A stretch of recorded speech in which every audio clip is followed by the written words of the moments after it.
Bir balonu saçınıza sürterseniz balon saçınıza yapışır. Peki bunun sebebi ne olabilir? Buna sebep olan şey elektriksel güçtür.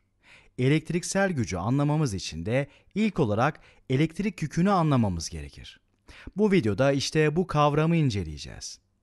Elektrik yükünün ne olduğunu anlamak için de bir şeyi hatırlatsam iyi olacak. Örneğin çevremizdeki herhangi bir şeyi ele aldığımızda, mesela bir kedi olsun ve herhangi bir noktasına yakınlaştığımızda, mesela kuyruğuna yakınlaşalım, kedinin farklı organlardan oluştuğunu görebiliriz. Daha da yakınlaşırsak hücrelerden oluştuğunu ve hatta biraz daha yakınlaşırsak atomlardan meydana geldiğini görebiliriz.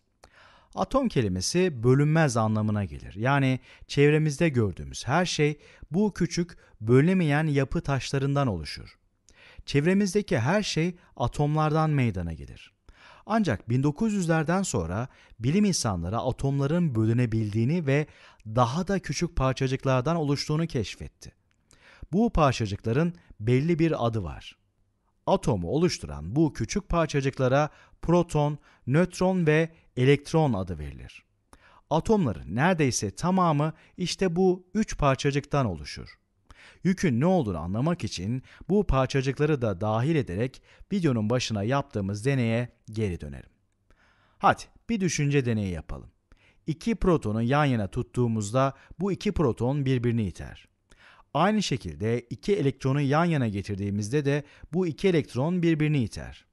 Ancak bir protonla bir elektronu yan yana getirdiğimizde bu ikisinin birbirini çekeceğini söyleyebiliriz. Bu elektronlarla protonların birbirini itmesine ya da çekmesine neyin sebep olduğunu merak etmiş olabilirsiniz.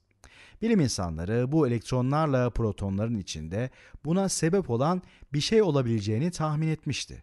İşte elektronları ve protonları iten veya çeken bu şeye yük veya teknik dilde elektrik yükü denir.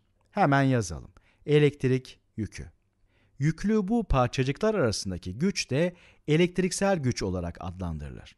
Kısacası birisi elektrik yükünün ne olduğunu sorduğunda bunun protonlarla elektronlarda bulunan ve birbirlerini itmeye veya çekmeye yarayan bir güç olduğunu söyleyebiliriz. Şimdi elektrik yükü kavramını daha yakından inceleyelim. Buradaki deneye daha dikkatli bakarsak aynı türden parçacıkların birbirini ittiğini, farklı türdeki parçacıkların birbirini çektiğini görebiliriz. Böylece protonların taşıdığı yükle elektronların taşıdığı yükün farklı türden olduğunu tahmin edebiliriz. Protonların taşıdığı bu yük pozitif yük olarak adlandırılır. Bu ikisi de pozitif yük. Elektronların taşıdığı yük de negatif yük olarak adlandırılır. Yani bu ikisi de negatif yük. Sonuç olarak da aynı yükler birbirini iterken farklı yükler birbirini çeker. Protonların pozitif, elektronların da negatif olduğunu söyledik. Peki ya nötronlar? Nötronlar bu güce sahip değildir. Yani bir nötronla bir proton, elektron veya hatta başka bir nötronu yan yana getirdiğimizde ikisi arasında hiçbir güç oluşmaz. Buradan da nötronun elektrik yüküne sahip olmadığı sonucunu çıkarabiliriz.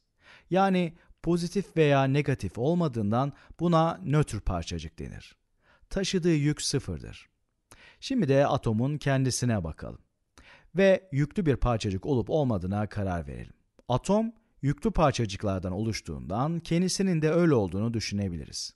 Ancak her atomda eşit sayıda proton ve elektron bulunur. Protonlar pozitif, elektronlar da negatif olduğundan atomun toplam yükü her zaman sıfıra eşittir. Yani atomların kendisi bile nötr parçacık sınıfına girer.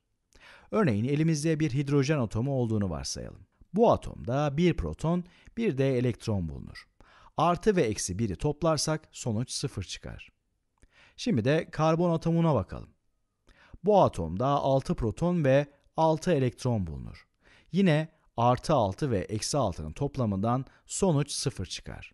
Yani atomlar nötr haldedir ve bu yüzden çevremizdeki çoğu şeyin elektrik yükü açısından nötr olduğunu söyleyebiliriz.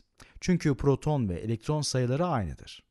Aynı sebeple uzak mesafelerde veya büyük nesnelerde bu gücün devreye girdiğini görmeyiz. Çünkü çoğu şey aslında nötr halde bulunur.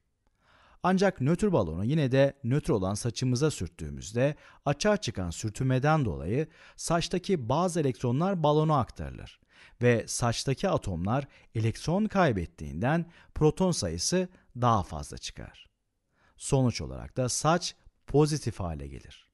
Aynı şekilde balon elektron kazandığından balon atomları, daha doğrusu balonun kendisi negatif hale gelir ve bu pozitif negatif çekme kuvvetinden dolayı saçımız havaya kalkar. Yani buradaki güç üst kısımda anlattığımız elektriksel gücün aynısı. Harika değil mi?